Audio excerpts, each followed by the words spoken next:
what your faith is. I'm not judging you on your faith, but I definitely attract people who have faith, who have hope, who believe in more, sure, who believe in a higher purpose than just ourselves.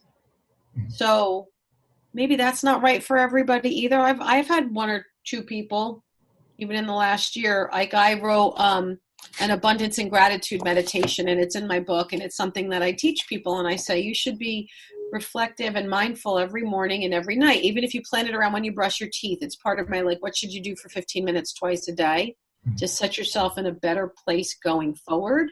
And it's about gratitude, it's about reflection. And I wrote a meditation. It just poured out of me one day. I put my hands on the keyboard and it just came out. And the one gentleman was like, well, I'd rather not, because that's a little too preachy religious for me. I said, that's fine. We won't do it anymore. That's fine. And I still work with them, but it wasn't his cup of tea, and that's okay. But I definitely attract people who have faith in themselves and faith in the world and faith in God. Their God doesn't have to be my flavor, but people who are here with a purpose, that resonates. So. Sure. Yeah, and I understand and relate to that because, likewise, I'm the same way with people and with my practice, that I know why I'm doing what I'm doing, and I know that it revolves around my belief and my faith. And so, I'm doing things with that principle in mind. And, people will pick up on that. And like you said, it attracts the correct people. And oddly enough, the wrong people just don't seem to show up. Which is fine. It's perfect, right? Fine. I was laughing. Last year, I was asked to do a talk for I do a lot with women in leadership as well. And a temple in our area hired me, and they talked, and I was talking to them about rocking their Jewishness, but I'm not Jewish. But it was an amazing workshop, and it was fun. And because it wasn't about teaching the Torah, because I don't know, I have a lot of friends of all different cultures and colors, and I have green-eyed Cuban children, for God's sakes. My husband was born in Havana, so we're a very multicultural home, and we have friends of all kinds. And my kids grew up in a town where they would have Easter and Passover and Hanukkah and Christmas. Like, they always celebrated many, many different holidays of all their friends' religions. We did all of it. But I was brought in, and one of my friends said, "You just taught what?" And I said, "No, it was great, because faith is faith. It's about having faith. It's about being a good person from the inside out, being good to yourself first." Because what happens is people forget to treat themselves the way their best friend treats them. Right? So we let monkey mind, again, always goes back to that, doesn't it?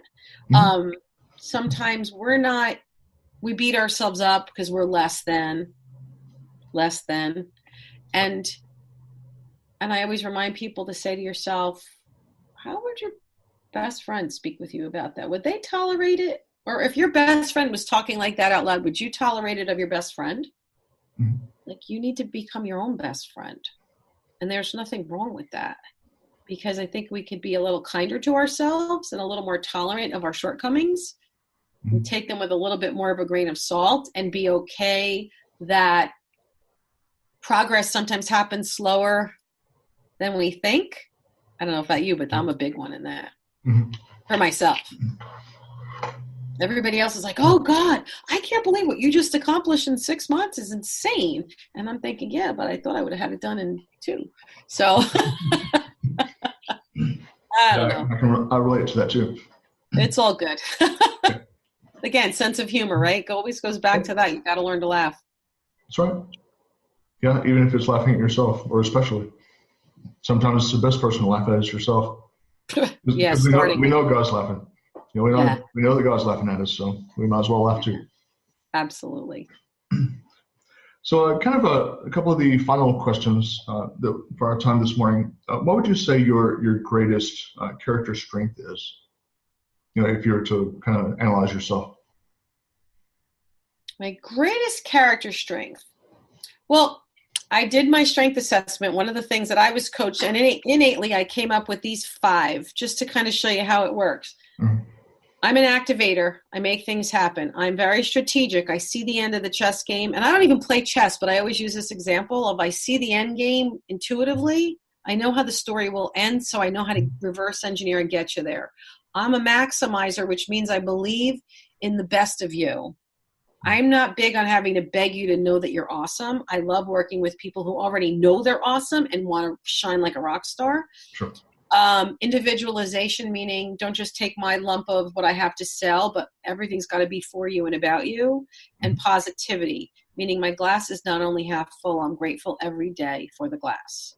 And those 5 are like my thumbprint. 1 in 30 million people have the same 5 in the same order, rank order.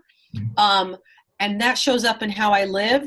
But I think the one thing that besides them that people say all the time is that I'm the authentic, I'm the real deal.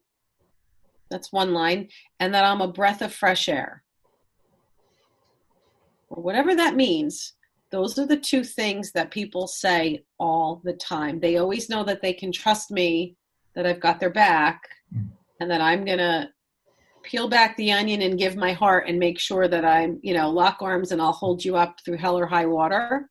That's why my friends are my friends forever. And I go on Facebook Live and I'll have kindergarten friends and elementary school and high school and college. And my boss from 1985 will show up in my life. Like, you're stuck with me, James, for the next 30 years kind of thing. And that I bring a different perspective than most people have thought of. Like my view of the world, and I help you see a better view of you and a better view of the world. And it's usually just, you ever see Ocean's 11 and all the ocean movies, right? Where they're always cracking a bank vault or in Las Vegas and they have their head against the wall and they're going click, click, click, click, click. I always think that your genius is just like one click away. Sure. So I help people figure out how to just peel back and get real with themselves and figure out what that one click is. I don't know what that means, but that's it. Cool. I like it. I'll go with that. So the flip side of that question, which now you're probably going to get nervous, is what would you say your greatest character weakness would be then? Oh, I'm entirely too hard on myself. Okay. Entirely. I relate with you again. So why you say that? I have ADD, so focus. I teach people with focus. I help them with focus, and it's my personal demon. I struggle every day, every single day, with focus for myself. It's a physical, chemical. So that is my biggest demon. I have so many big ideas and so many awesome people in my life, and so much I want to do. The downloads of great ideas come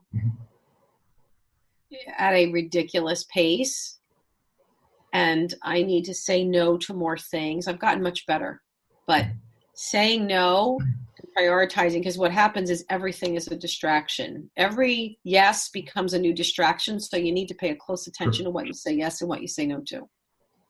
No, agreed. Yeah, there's a really good book out there, Boundaries, that if people haven't read that they might look into, because it really does help in that same area, because sometimes the people closest to us are the ones that cross those boundaries, and we need to know where to draw that line and not say yes to everything, and be able to give ourselves permission to say no to those people. Who wrote it? Do you know who wrote it? I'm drawing a blank off the top of my head. Okay, I'm going to look it up because I talk about that a lot lately. I've got a friend who's an expert on boundaries, and one of the things, her name's Teresa Byrne, and she's awesome, and she's out in Colorado. And one of the things she taught me is that boundaries, I used to believe, were being inside of the fence, the baby in the crib or the dog in the pen, like thinking about you being trapped inside big high walls that someone else set for you. Sure. And now what I learned and what I teach other people is that boundaries are your prerogative. It's the communication for you to set the intention of how you expect to be treated, what you expect, how you want others to show up, and what you will and will not tolerate, and how kind of setting the ground rules, mutual ground rules. Sure. Or how do we respect each other, and how does this game work? What's the cadence? Mm-hmm. If we both can't agree, who makes the final decision? Like all of that, we get to set the boundaries for what we're willing or not willing to put up with in our life, in our career. Right. So especially for people that are at that pivot moment, it's really empowering for them to realize you own the boundaries. They're your boundaries if you want them to be. If you're willing to pay enough, do the work to figure out what's meaningful to you, you can figure out what your priorities are, what your boundaries are. In other words, these are the no compromise. Right. Like when my kids were younger, I had a job offer, huge job offer, big fat salary, but I would have been one of those consultants that has my suitcase packed every weekend, and I would have been leaving like Sunday night or Monday morning and coming back Thursday night or Friday. And my husband actually has one of those jobs now. We can do it now because my kids are gone and I'm flexible. He just flies to Myrtle Beach on the weekend instead of flying to New Jersey, right? And I can go live at the beach. It's a beautiful thing. Yep. But what I was willing to put up with then and what I'm willing to do now are two different things. I can set the boundaries, and I teach people as you're choosing your next chapter of your life how to pay attention to what's important. So I love that. That's really helpful, and I'm glad you brought that up because that's really, it's so empowering to not be the victim of other people's dictating your box. And I guess, I love you just mentioned box. It ties into what I was about to say is that with boundaries, there's sort of this misconception that the boundaries are kind of entrapping, but instead it's not to hold you in, it's to keep everybody else out. And, people always say, get out, think outside the box.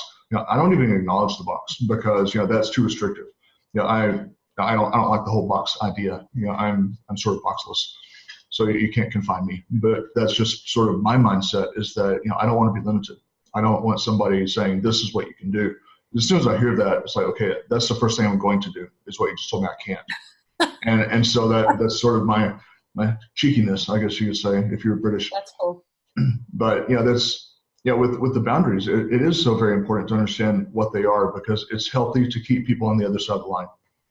And if you don't do that, then inevitably they're going to start taking advantage. And before long, all you've done is a whole bunch of free consulting for people. You're going to resent yourself for having done it, and you're going to resent the other person for having gone there. And so it's just not good, on a personal and business level. There has to be that mutual respect between everyone. And sometimes the ones closest to you are the ones that need to understand that mutual respect the most. Well, I think we need to understand it the most. Because you only put up with what you're willing to put up with. If you're willing to be the doormat, you can't blame other people for taking advantage of that. That's bad on you, right? That's true. You can say it's, they treated me badly, or, they want everything for free, even with speaking gigs. So you decide, what's my mission? What's my purpose? And how do I monetize my genius? Well, some people just want to talk and do these things, and they never care if they ever make a dime because it's part of their tithing. I have very, very generous and consistent tithing that I do, but I choose where the tithing comes in and where it's not. And I also choose that when I do speaking gigs, what I'm willing to do, and I get paid nice big fat buckets of money sometimes, and I've done stuff for free as well, but it depends on the boundaries that I've set and what the end game is. And so sometimes they'll pay for travel, or sometimes they'll allow you X, or they'll do mailings on behalf. So maybe they're not paying you here, but they're helping you there and things like that. So that was one area I found in my business that the boundaries got a little squishy for a while because I started to feel like I was being taken advantage of. And then I stopped and said, wait, I'm not being taken advantage of. I'm letting them take advantage because I have not clearly communicated what works for both of us. And once you set parameters, here's my corporate rate, here's my not-for-profit rate, and if you have something custom you want to discuss, we can have that conversation. But most people will then just say yes. Once you give them something to say yes to, they will say yes to it. And if there's an odd in between, that's a conversation. But again, setting the boundaries and realizing that I was feeling badly about it. And then I realized it was my own fault. Mm. Do something.